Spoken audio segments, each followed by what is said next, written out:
Hello everyone, and welcome to the channel. Before we dive into today's story, we just wanted to take a quick second to say thank you all for watching. We truly appreciate your support. If you're new here, please consider subscribing, it's totally free, and hit the notification bell so you never miss out on our latest stories. Now, with all that said, let's jump straight into the story. It was supposed to be temporary.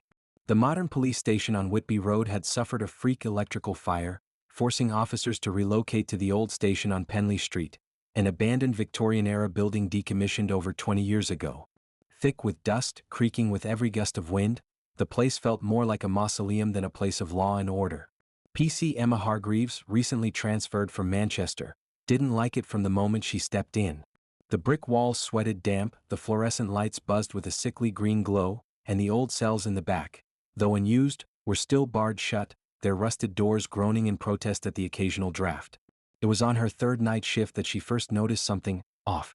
"What happened to cell 6? She asked Sergeant David Mullen, pointing at the only door with a thick iron chain wrapped around it. The sergeant didn't look up from his paperwork. "It stays locked." "Yeah, I see that." "Why?" He sighed, finally meeting her gaze. "It's a tradition. Some say it's cursed. Others say it's just superstition. Either way, we don't open it." Emma waited for the punchline. It never came. On the fifth night, she heard it. It was 3:09 a.m. and she was alone in the back office reviewing incident reports. Constable Fields had stepped out to grab coffee. Mullen was asleep upstairs in the break room. The station was utterly still until a faint voice drifted from the cell block hallway. "Help me." Emma froze. The words were barely audible, but they were there, just loud enough to register. She grabbed her torch and walked slowly toward the corridor. The hallway lights flickered as she passed. The voices grew louder, clearer. "I'm still in here, why won't they let me out?" It was coming from cell 6.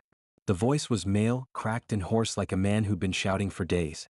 She leaned in, peering through the tiny slit in the door. Nothing but darkness.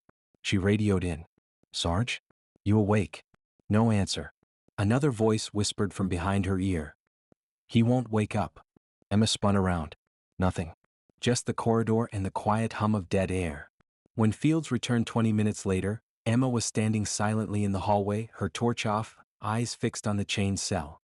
Later that morning she asked Mullen again. "There was a prisoner once," he said reluctantly. "Late 70s. Picked up for vagrancy. No ID, no name. Just kept repeating the same phrase, 'You locked the wrong one in.'" He leaned in closer. Next morning the cell was empty. No signs of forced exit. But the officer on duty was found inside the cell, dead. "Heart attack," they said. Mouth open like he'd screamed something right before he died. The body was ice cold. Freezing. Emma said nothing. Mullen continued, "They sealed cell 6 after that. Thought it was psychological, mass suggestion. Maybe the station's atmosphere got to people. So they closed it. Left it." "But it didn't stop, did it?" she asked. He looked away. On night 7, Fields vanished. He'd been joking all week about ghosts in the can. He even dared Emma to open cell 6 and see what all the fuss was about. That night, during their shift change at 1 a.m., he went to the basement to reset a tripped circuit breaker. When he didn't return, Emma went looking. The basement was silent. Ice cold. She found his torch on the ground at the base of the stairs. Still warm. Still lit. Fields was never seen again. The investigation went nowhere. CCTV in the station was limited, and what footage they had corrupted at exactly 1:04 a.m., the time of his disappearance. Officers blamed faulty wiring, but Emma knew better. Every time she passed cell 6, she heard the whispers. Sometimes it was her name. Other times it was Fields screaming for help. One night, she stood outside the cell for over an hour, listening. Crying. Then laughing. Then whispering back. That's when Mullen found her. "Enough," he shouted, pulling her away. "That thing wants your attention. Don't give it more than it already has." Emma looked him in the eyes. "You know what it is, don't you?"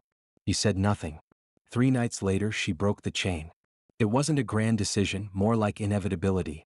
Her thoughts had become static. She couldn't sleep. Couldn't eat. When she looked in mirrors, she saw someone else. Or something else. Something in the corner of the reflection, watching. Cell 6 called to her like a siren. She waited until Mullen was upstairs. 2:47 a.m. With bolt cutters taken from the evidence locker, she snapped the chain. The sound echoed like a gunshot. The air grew heavy. She opened the cell. The darkness inside was almost alive, swirling, thick like fog in reverse. And in the far corner, crouched like an animal, was a man. Or what used to be a man. Pale, skin stretched thin, mouth stitched shut. Eyes like holes punched in paper. He crawled forward on broken limbs, dragging long, yellowed fingernails against the floor. Emma couldn't scream. The door slammed shut behind her. She woke up in her flat at 9 a.m., clothes clean. No blood. No bruises. Her radio was beside her on the kitchen counter, still crackling. "Emma? You all right?" It was Mullen's voice. She pressed the button. "What happened?" There was a pause. "You never came back to work." I was at the station. Cell 6. Silence. "Emma," he said slowly, "there is no cell 6. She froze. "You told me about it. The prisoner, the chain." "Emma," he interrupted. "Penley Station was decommissioned in 1998. Cell block was removed. It only had 5 cells. Always has. Always will." She dropped the radio. Her phone buzzed. Unknown number. One voicemail. She played it.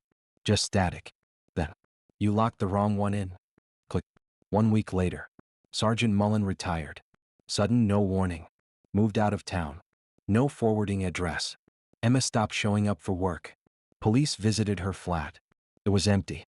Inside, they found an old iron key, a set of bolt cutters, and a photograph, black and white, of Penley Station circa 1893.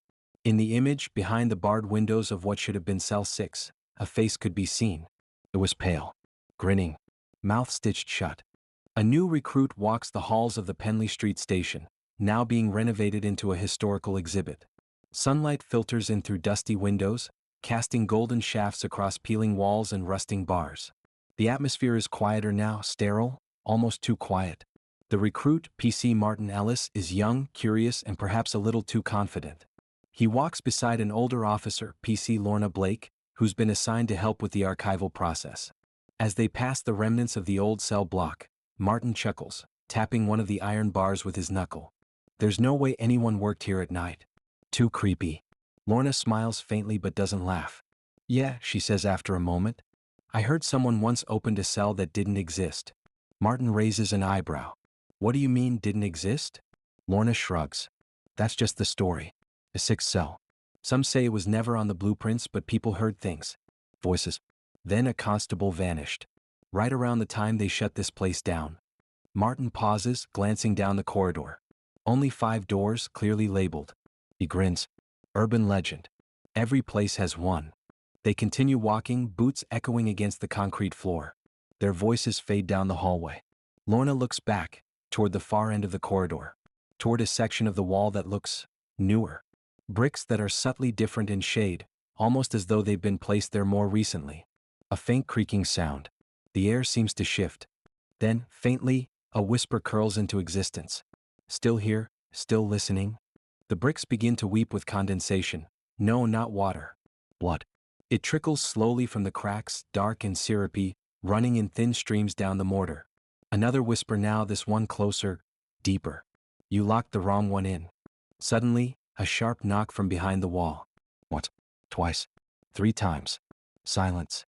Then a dry, rasping laugh, as though from a throat that hasn't tasted air in centuries. Ready for spine-chilling tales that will haunt your thoughts? Subscribe to Forgotten Storyteller for eerie narrations, unsettling mysteries, and haunting stories you won't forget. Hit the bell icon so you never miss a story, because some stories refuse to stay buried. Join us, if you dare.